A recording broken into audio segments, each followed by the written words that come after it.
রাধে রাধে বন্ধুরা, গোপুর লাইফস্টাইলে সবাইকে জানাই স্বাগত। আশা করছি সবাই ভালো আছেন এবং সুস্থ আছেন এবং আপনাদের মিষ্টি গোপাল সোনারাও ভালো আছে। এই ভিডিওতে আলোচনা করব যে কীভাবে ঝুলন যাত্রা পালন করবে আর কবে পড়েছে। এবছর ঝুলন যাত্রা শুরু হচ্ছে ইংরাজি 2026 সাল। ঝুলন পূর্ণিমা শুরু হবে ইংরাজি 23শে আগস্ট 2026 সাল এবং বাংলার 5ই ভাদ্র 1433 সাল রবিবার।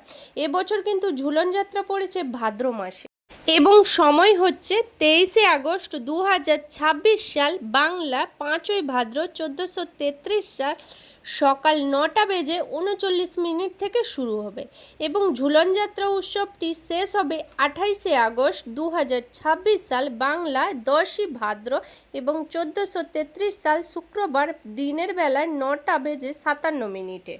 এবার আলোচনা করব ঝুলন যাত্রা সম্পর্কে। ভারতের বাইরের দেশে খুব ধুমধাম করে ঝুলন যাত্রা কিন্তু পালন করা হয়। আগে এই ঝুলন যাত্রা মন্দিরে খুব ভালো করে ধুমধাম করে পালিত করা হতো। বর্তমানে অনেকের বাড়িতে বালগোপাল ও বাল রাধারানী পূজিত করা হয়, তাই বেশিরভাগ বাড়িতে এই ঝুলন যাত্রা পালন করা হয়। এমনিতেও শ্রাবণ মাসের গুরুত্ব অপরিসীম। বর্ষাকালে চারিদিকে সবুজ ও মনোরম দৃশ্য থাকে। এই শ্রাবণ মাসে বাবা মহাদেব ও শনি ঠাকুরের পুজো অনেকেই করে থাকেন। বন্ধুরা, যাদের বাড়িতে লাড্ডু গোপাল আছে ও রাধা কৃষ্ণের শ্রী বিগ্রহ আছে, তারা এই দিন বাড়িতে অবশ্যই ঝুলন যাত্রা পালন করতে পারেন।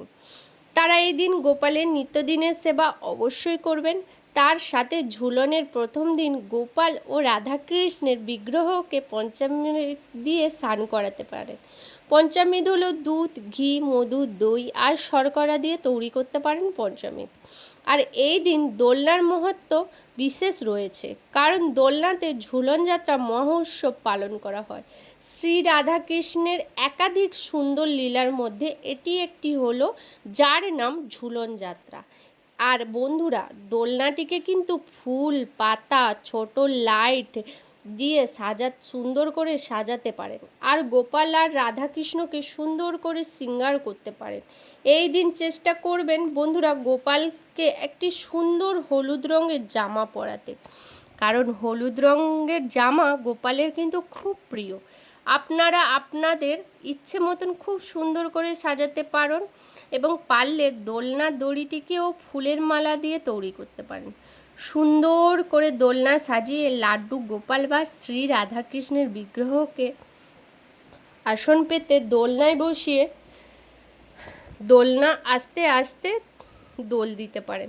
ঝুলন যাত্রা পালন করুন এবং ঝুলন যাত্রার এই 5টি দিন দোলনায় দোল দিয়ে ঝুলন যাত্রা পালন করতে পারেন। এবং বন্ধুরা মনে রাখবেন, প্রথম দিন যে সমস্ত ফুল পাতা দিয়ে দোলনাটাকে সাজিয়েছিলেন সেগুলো অবশ্যই পরিবর্তন করবেন।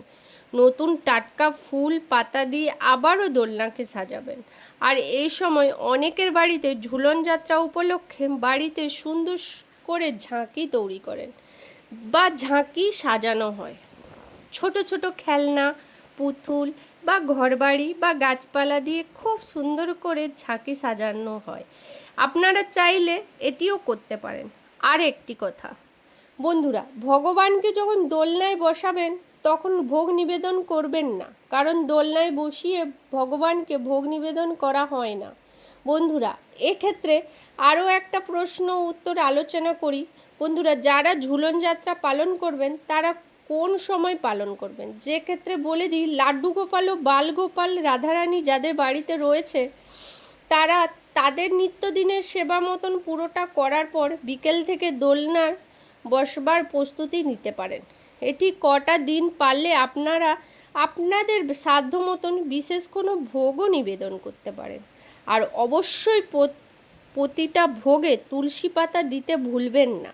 বন্ধুরা, যদি কারোর কাছে তুলসী পাতা না থাকে তাহলে তুলসীর মালা, যে মালা আপনারা কোনোদিনও ব্যবহার করেননি, সেই রকম একটা তুলসীর মালা ভোগের সামনে রাখতে পারেন। আর বন্ধুরা, ঝুলনের প্রথম দিন যেহেতু একাদশী, তাই কিন্তু যারা একাদশী পালন করেন তারা কিন্তু অবশ্যই অন্নভোগ গ্রহণ করবেন না। তবে আপনারা চাইলে ভগবানকে অন্নভোগ দিতে পারেন, কারণ বন্ধুরা একাদশী আপনার জন্য, ভগবানের জন্য নয়। তেমন হলে সেই অন্নভোগ একাদশীর পরের দিন অর্থাৎ দ্বাদশী দিন আপনারা গ্রহণ করতে পারেন। তো বন্ধুরা, এই ছিল আজকের এই ভিডিওতে যে আলোচনা করলাম কিভাবে খুব সহজে আমরা বাড়িতে ঝুলন যাত্রা পালন করতে পারি। আশা করছি আমি এই ভিডিওতে সম্পূর্ণ আলোচনা করতে পেরেছি। তো বন্ধুরা, আজকের জন্য এইটুকু। দেখা হবে পরের কোনো নতুন ভিডিওতে। ততদিন আপনারা খুব ভালো থাকুন, সুস্থ থাকুন, সাবধানে থাকুন আর হাসি খুশি থাকুন। হরে কৃষ্ণ, রাধে রাধে।